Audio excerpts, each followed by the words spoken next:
नमस्कार, दीप्स किचन मराठीमध्ये मी दीपाली आपलं मनापासून स्वागत करते। चला तर मग आजच्या आपल्या रेसिपीला सुरुवात करूया। आज मी तुम्हाला साध्या सोप्या पद्धतीने चिकन करी कशी करायची ते दाखवणार आहे। तर त्यासाठी आपल्याला काय साहित्य लागणार आहे ते आपण पाहूयात। चिकन करी करण्यासाठी मी ते 750 ग्रॅम चिकन घेतलेलं आहे। चिकन स्वच्छ धुवून घेतलेलं आहे। 4 मीडियम साइजचे कांदे मी बारीक चिरून घेतलेले आहेत। 2 मीडियम साइजच्या टोमॅटोची पेस्ट तयार करून घेतली आहे। 2 चमचे आले लसणाची पेस्ट घेतली, अर्धा चमचा हळद, 2 चमचे धने पावडर घेतलेले आहे, 1 चमचा काश्मीरी लाल मिरची पावडर कलर साठी वापरलेली, 2 चमचे माझा घरगुती कांदा लसूण मसाला आहे, काळा तिखट आहे, 1 चमचा चिकन मसाला, 1 चमचा गरम मसाला, चवीनुसार मीठ लागणार आहे, थोडी कोथिंबीर आणि तेल लागणार आहे। सगळ्यात आधी आपण चिकन मध्ये आलं लसूण पेस्ट घालूया।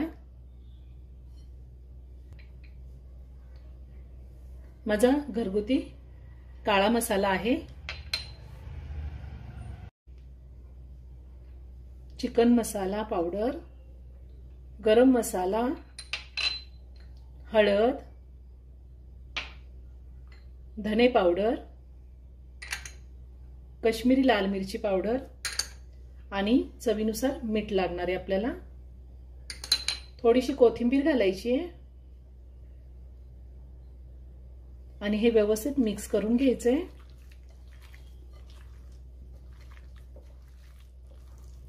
मी चिकनला मसाला व्यवस्थित लावून घेतलेला आहे। आता मी चिकन अर्धा तास मॅरिनेट होऊन देणार आहे, त्यानंतर आपण चिकन करी करूया। जर तुमच्याकडे टाइम नसेल आणि लगेच केलं तरीही चालेल। मी गॅसवर कुकर ठेवलाय। कुकरमध्ये साधारण 2 मोठे चमचे तेल घातलेलं आहे। मी चिकन करी कुकरमध्ये करून दाखवते, तुम्ही वरती पातेल्यामध्ये किंवा कढईमध्ये केली तरीही चालेल। तेल गरम झाले, त्यामध्ये आपण कांदा घालूया। कांदा लाल रंग येईपर्यंत आपल्याला परतून घ्यायचा आहे। तुम्हाला जर तेलामध्ये खडे मसाले घालायचे असेल तर 2-3 लवंगा, 2-3 मिरी, एखादा दालचिनीचा तुकडा घालू शकता, पण मी गरम मसाला, चिकन मसाला पावडर वापरलेली आहे आणि काळं तिखट वापरले, त्यामुळे मी इथे खडे मसाल्याचा वापर नाही केलेला। मी कांदा एकदम बारीक चिरून घेतलेला आहे। कांदा आपल्याला बारीकच चिरून घ्यायचा आहे। जर तुम्हाला कांदा बारीक चिरून नसेल घ्यायचा, कांद्याची पेस्ट जरी तयार करून घेतली तरीही चालेल, पण पेस्ट सुद्धा आपण लाल रंग येईपर्यंत परतून घ्यायची आहे, म्हणजे ग्रेव्हीला टेस्ट चांगली येते। आणि अजूनही जर तुम्ही माझं चॅनल सबस्क्राईब केलं नसेल तर नक्की सबस्क्राईब करा आणि शेजारी बेल आयकॉन क्लिक करा, म्हणजे मी ज्या रेसिपी अपलोड करते त्याची नोटिफिकेशन तुम्हाला मिळेल आणि तुम्ही माझ्या रेसिपी बघू शकाल। तुम्ही आपल्या दीप्स किचन मराठीवरच्या नॉनव्हेज रेसिपींना खूप छान प्रतिसाद देतात, त्याबद्दल तुमचे सर्वांचे मनापासून धन्यवाद। कांदा चांगला लाल होईपर्यंत मी परतून घेतलाय। आता आपल्याला त्यामध्ये मॅरिनेट केलेलं चिकन घालायचे। मी अर्धा तास मॅरिनेट करून घेतलेले। आता हे चिकन मी 5 मिनिटं परतून घेणार आहे। आपल्याला गॅसची फ्लेम हाय ठेवायची, हाय फ्लेमवरती आपल्याला चिकन 5 मिनिटं परतून घ्यायचे, म्हणजे चिकनचा कच्चा वास असतो तो निघून जातो आणि चिकन एकदम टेस्टी होतं। 5 मिनिटं मी चिकन व्यवस्थित परतून घेतलेले आहे। आता त्यामध्ये टोमॅटोची पेस्ट घालणार आहे मी आणि पुन्हा 2 मिनिटं व्यवस्थित परतून घेणार आहे।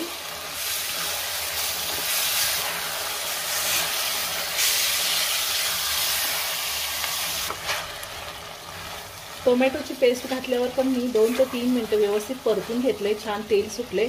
आता आपल्याला यामध्ये गरम पाणी घालायचे। गरम पाणी घालते, साधारण 1.5 ग्लास गरम पाणी घातलेले मी।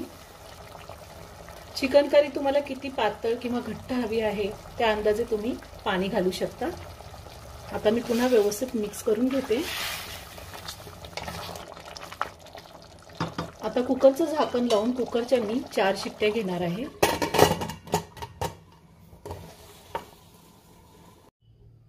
कुकरच्या 4 शिट्ट्या झालेल्या आहेत आणि कुकरचं पूर्ण प्रेशरही निघून गेले।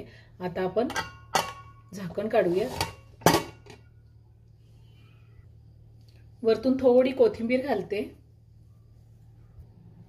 पुन्हा एकदा व्यवस्थित मिक्स करून घेते आणि ही चिकन करी मी एका बाउलमध्ये काढून घेते. आज मी तुम्हाला झटपट चिकन खिमा कसा करायचा ते दाखवणार आहे. तर त्यासाठी आपल्याला काय साहित्य लागतं ते आपण पाहूयात. चिकन खिमा करण्यासाठी मी इथे 750 ग्रॅम चिकन खिमा घेतलेला आहे.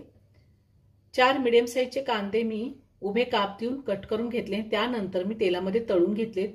आपण बिर्याणीला जसा कांदा तळून घेतो अगदी तसाच मी कांदा तळून घेतलेला आहे. एक मोठा टोमॅटो कट करून घेतलेला आहे. थोडी कोथिंबीर लागणार आहे आपल्याला. अर्धा चमचा हळद, 2 चमचे माझा घरगुती कांदा लसूण मसाला आहे, 1.5 चमचे धणे पावडर, 1.5 चमचा मी कश्मीरी लाल मिरची पावडर घेतली. ही कलरसाठी घेतली, तुम्ही नाही घेतली तरीही चालेल. 1 चमचा चिकन मसाला पावडर, अर्धा चमचा गरम मसाला, 3 हिरव्या मिरच्या कट करून घेतल्या आहेत. मिरचीचं प्रमाण तुम्ही तुमच्या आवडीनुसार कमी किंवा जास्त घेऊ शकता. 2 चमचे आलं लसणाची पेस्ट घेतली, 1 दालचिनीचा तुकडा घेतलाय, 1 तमालपत्र, 2 मिरी, 2 लवंगा आणि आपल्याला तेल लागणार आहे. सगळ्यात आधी हा कांदा आपण मिक्सरला बारीक करून घेऊयात. मी मिक्सरचं भांडं घेतलंय, त्यामध्ये हा कांदा काढून घेते.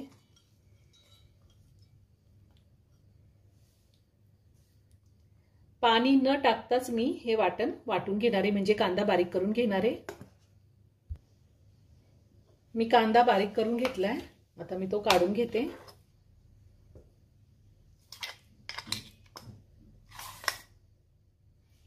चिकन खिम्यामध्ये मी हा जो कांदा बारीक करून घेतलेला आहे तो घालणार आहे.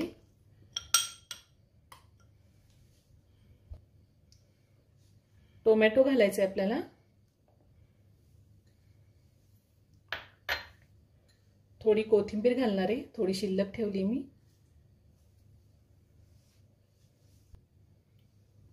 हिरवी मिरची घालूया. आलं लसणाची पेस्ट घालायची आहे. हळद घालते मी. माझा घरगुती कांदा लसूण मसाला आहे. धणे पावडर. तुम्ही तिखटाचं प्रमाण तुम्हाला जेवढं तिखट कमी जास्त करायचे ते अंदाजे घेऊ शकता. कश्मीरी लाल मिरची पावडर, चिकन मसाला पावडर, गरम मसाला पावडर आणि चवीनुसार मीठ घालायचं आहे आपल्याला.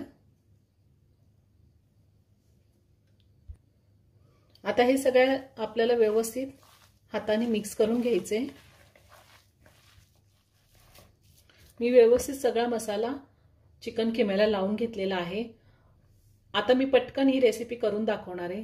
जर तुम्हाला जास्त वेळ असेल स्वयंपाक करायला तर तुम्ही अर्धा तास किंवा 1 तास चिकन खिमा फ्रीजमध्ये झाकून ठेवू शकता.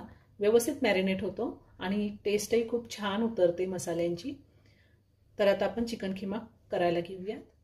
मी चिकन खिमा तुम्हाला कुकरमध्ये करून दाखवणार आहे. तुम्ही कढईमध्ये सुद्धा करू शकता.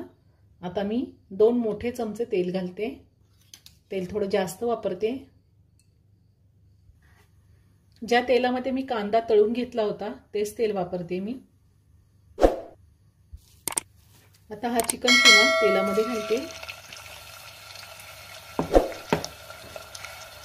माझ्याकडून खडे मसाले घालायचे विसरले. दालचिनी, लवंग, मिरी आणि तमालपत्र घालूया आपण तेलामध्ये.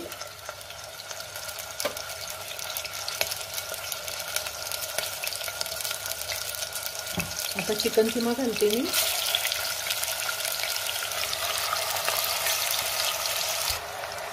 आता तेलावरती मी 5 मिनिटं हा खिमा चांगला परतून घेणार आहे.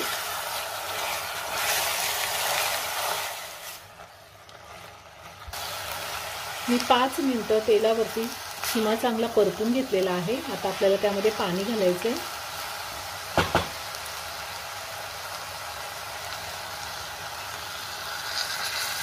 साधारण अर्धा ग्लास पाणी घातलेले मी. पुन्हा एकदा व्यवस्थित मिक्स करूया.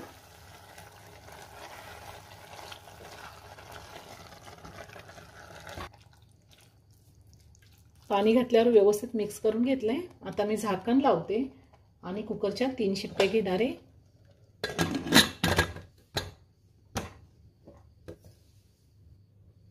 कुकरच्या 3 शिट्ट्या झाल्यात. कुकरचं पूर्ण प्रेशर निघून गेले. आपण झाकण काढूया. वरतून थोडी कोथिंबीर घालते आणि एकदा मिक्स करून घेऊयात. खूप छान झाला खिमा.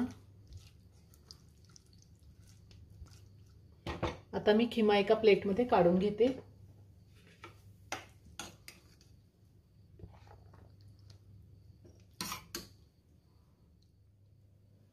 तयार झाला अगदी साध्या सोप्या पद्धतीने चिकन खिमा. हा खिमा आपण चपाती सोबत, पावासोबत खाऊ शकतो. खूप छान लागतो. एकदा नक्की करून पहा. व्हिडिओ जर आवडला तर व्हिडिओला लाईक आणि शेअर करायला विसरू नका. रेसिपी आवडली असेल तर कमेंट करून नक्की कळवा. पुन्हा भेटूया अशाच एका छानशा साध्या आणि सोप्या रेसिपी बरोबर. धन्यवाद.